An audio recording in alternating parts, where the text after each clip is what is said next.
Say hello to the bowels of hell. He finally proved to be of some use. Thanks to him, I no longer have to track you down. I hope you like it here, because it will be your grave. Now to round off this project, it's time to talk about the most recent major Tekken adaptation, Tekken Blood Vengeance.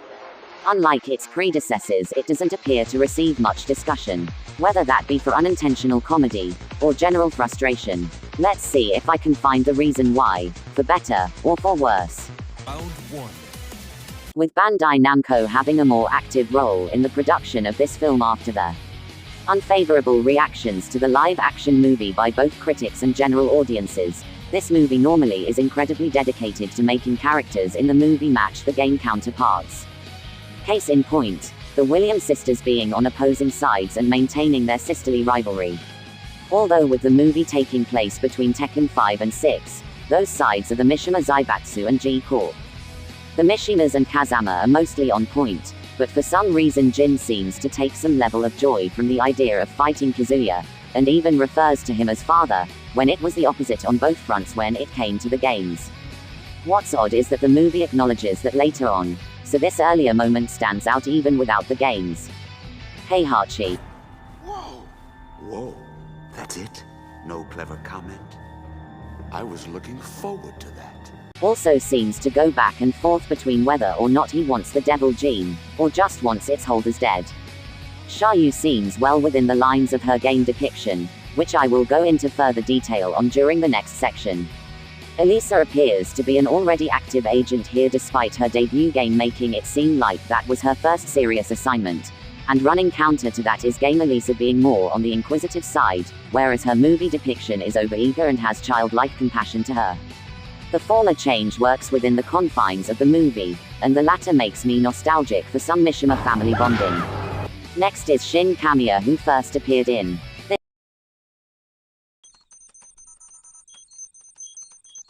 this movie. I do appreciate how they're exploring a new aspect of Tekken lore by having a human character be the result of Mishima Zaibatsu experimentation, and having said character wanting revenge against Heihachi. While this concept brings originality to the table, it doesn't have much of a chance to be explored due to Xiaoyu and Elisa being the focus of the story. When the movie does give Shin screen time in relation to this subject, he just talks about how time's running out, and how they don't know his suffering. Both being hollow remarks when we don't get to see what he's talking about concerning either statement. The only way this could lose any more significance is if Tekken already had a character like Shin that fans already enjoyed. Ganryu is a P.E. teacher. He was never anything like that in the game, and he doesn't have any bearing on the story, so I don't see much of a purpose when it comes to including him. Lee also is given the role of teacher, but still clearly has upper class status, implying that he still has his company from the games. So either he was legitimately playing teacher and every moment was just him enjoying the chaos, or this was some elaborate scheme to undermine the Zaibatsu and G-Corp, a task that didn't require him to be a teacher. Yeah, this is why I specifically said this movie is normally dedicated to accurately portraying the characters. Round 2. The Williams sisters spend the majority of the movie trading blows and condescending remarks, which is in line with how they behave in the games, but the film doesn't spend any time explaining their mutual hostility, so if you aren't familiar with the games you won't get much from them in terms of depth. You could argue they're given more of a merciful aspect to their personality, with Nina reactivating Eliza's combat mode allowing her and Xiaoyu to escape. As well as Anna choosing to spare Nina's life, but we don't really know enough about these characters to confirm whether or not those actions were supposed to be seen as merciful. The Mishimas still show the same warm affection to each other as in the games. The movie also doesn't really explain the root of any of their issues, so it can come across like they're all fighting for dominance in certain scenes, but seeing as how they barely have any screen time, the ambiguity doesn't affect the movie in any significant way. The Williams sisters also have the same, and fairly standard, relationship with their employers, so I'll bring that up here out of obligation. Shin being in a school so advanced in security, that neither the Zaibatsu or G-Corp can break into, both companies use undercover agents for infiltration in order to gather information on him.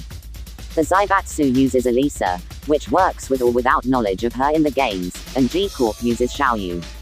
With Xiaoyu not having any professional connections to G-Corp, Anna convinces her to take part in this assignment by reminding her that Kazuya is in charge of G-Corp.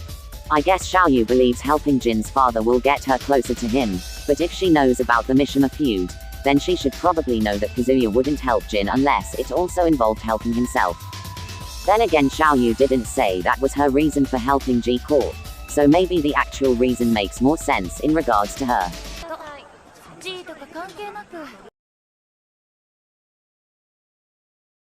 Okay. Apparently Xiaoyu is actually helping G-Corp because she's channeling the mindset of some of the greatest martial arts masters, while also lacking the foresight to question what exactly G-Corp was planning to do to Shin once she was done spying for them.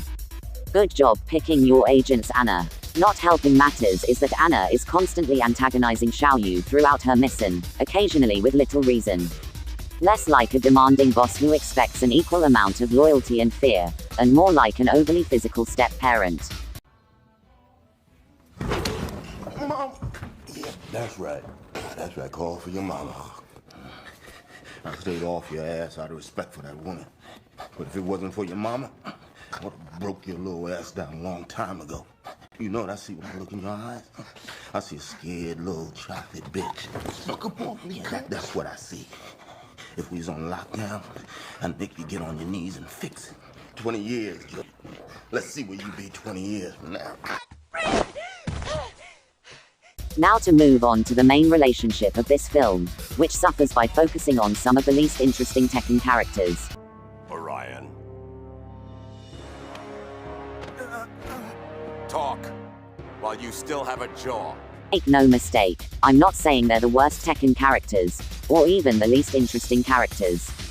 Merely that there were several other characters that would have been better protagonist, or deuteragonist. With Xiaoyu, her stated goals are creating a theme park, which is mostly treated as a joke, and finding Jin so she could talk him down off of his moral cliff. A relationship we never get to canonically see in the games.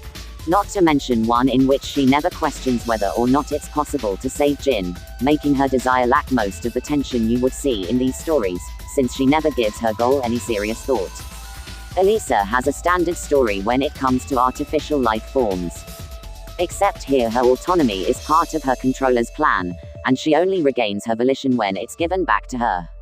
All of which is fine for her debut game, which had a pessimistic narrative, but for a more upbeat story like this, her happy ending comes across as unearned when it was practically given to her. Both of these characters suffer from being designed as supporting players in someone else's game. Not protagonist in their own right. This could have been a minor inconvenience in the movie had they given them more to do.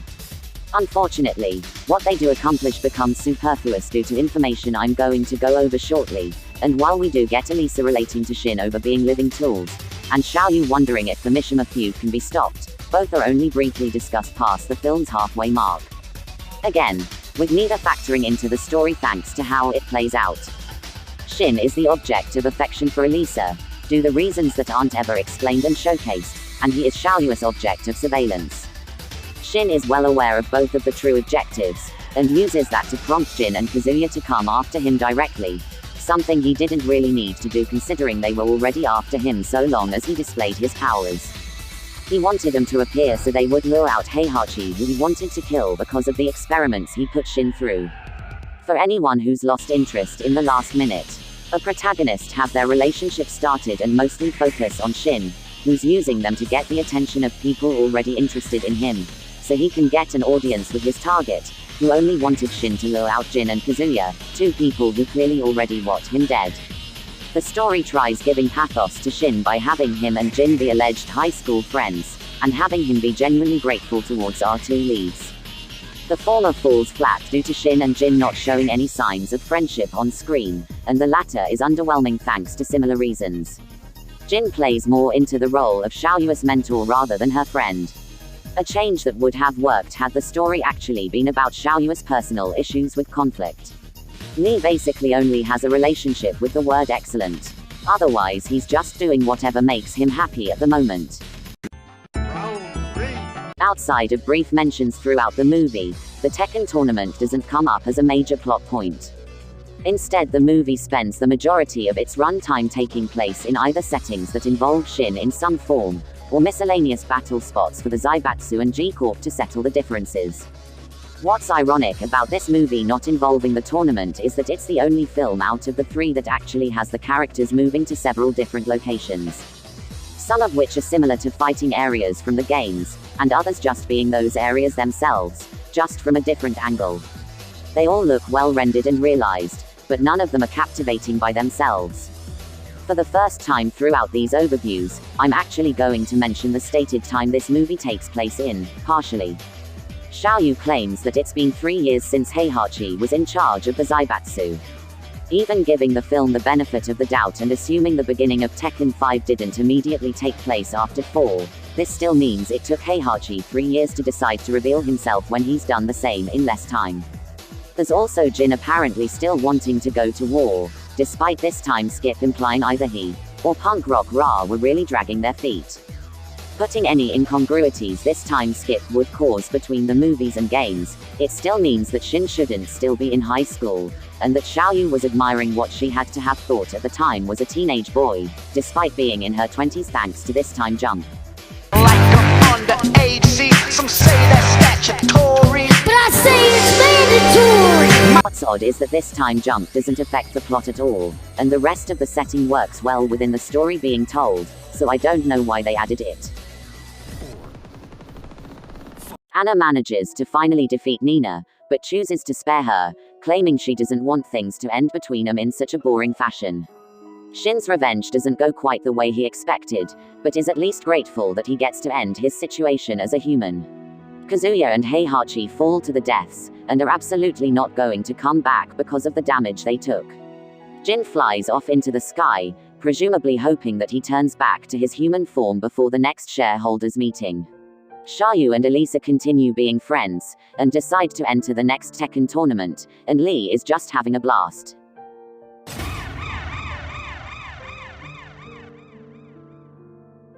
What exactly is this movie's purpose? It doesn't actually adapt any of the stories from the games, so it doesn't provide much for Tekken fans who want to see their favorite character's story being told, and the story that the film chooses to tell already used elements from the games, but does so in a way that makes them seem underdeveloped, so it's not doing anything to impress new audience members. My best guess would be this is another Advent Children, or Degeneration, where the true objectives of this film is for CG artists to see how far they can push the technology, with the story being an afterthought. Which would be a reasonable enough goal if it didn't try to pretend like it had something meaningful to say. If you just want to see some of the Tekken cast move like they never have before this point in time, then the movie would be right up your alley. If you're looking for anything more substantial, then I suggest saving time and just watching brief clips of this movie on YouTube. All I know how to do is be direct, so let me just be direct. When going over all three movies, a reoccurring aspect to them is that they never really treat the Mishima family feud as the main focus of the movie. Either the battle between father and son is treated like a companion piece to a different character's story, or their blood feud is used as a smaller example of a much bigger conflict. I'm of two minds of this. On one hand, I have said before that revenge narratives aren't really productive as the main focus of long-running stories. On the other hand, the stories these movies do focus on are so closely linked to the Mishima family, that they still end up relying on their family's cycle of revenge as the driving force for the story. If the filmmakers sincerely didn't believe that Kazuya, Jin, or Heihachi's revenge were enough to carry a movie, then they would have been better off telling an ensemble piece. That way they could have still shown off various fan-favorite Tekken characters in a dignified fashion, while still managing to tell a cohesive story that was satisfying on its own merits. Despite all my critiques, I think each film does provide at least one element that would be conducive for a good Tekken adaptation, and it will be interesting if Bloodlines features any of those ideas, and their execution. I mean, is this what he really wants? I don't care what he wants! It's what I want!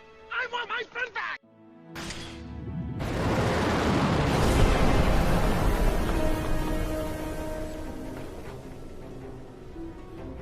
You didn't think you could just walk away, did you?